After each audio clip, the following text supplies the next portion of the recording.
Line drive to right. Takes a three. Touchdown 49ers. Hurry!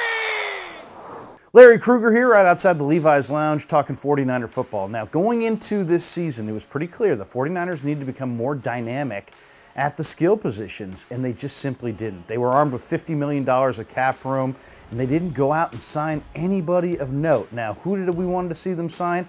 How about Marvin Jones, the former Cal Bear? All Marvin Jones did in Week 3 was catch 6 balls for 205 yards and 2 touchdowns against the Pack at Lambeau. He was a free agent.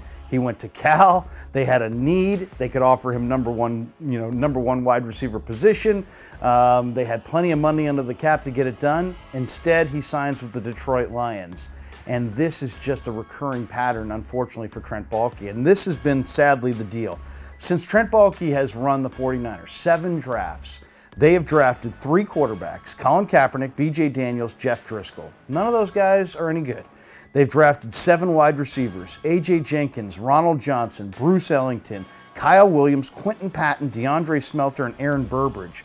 Sadly, none of those guys are any good.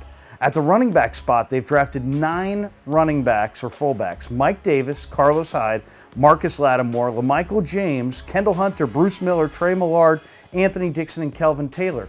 Of those 9 backs, I'll give you Carlos Hyde, and I'll even give you Mike Davis, because I think Davis has a little bit of a future. And they've drafted 4 tight ends: Nate Byam, Vance McDonald, Busta Anderson, Blake Bell. None of those guys are any good. And the sad thing is, so what we're looking at there, 7 drafts, 23 draft picks committed to guys who play the skill positions, and maybe Trent Baalke's hit 2 if I give you Mike Davis. No Pro Bowls on that group. One more thing before I let you go. It's all based on what you do in the draft in the rounds 1, 2, 3, and 4. That's where you get all your best players. Sadly, at the end of this year, I think Jed York's going to have to cut the cord on Trent Baalke and go in a different direction. I'm Larry Kruger, outside the Levi's Lounge on the Sports Leader.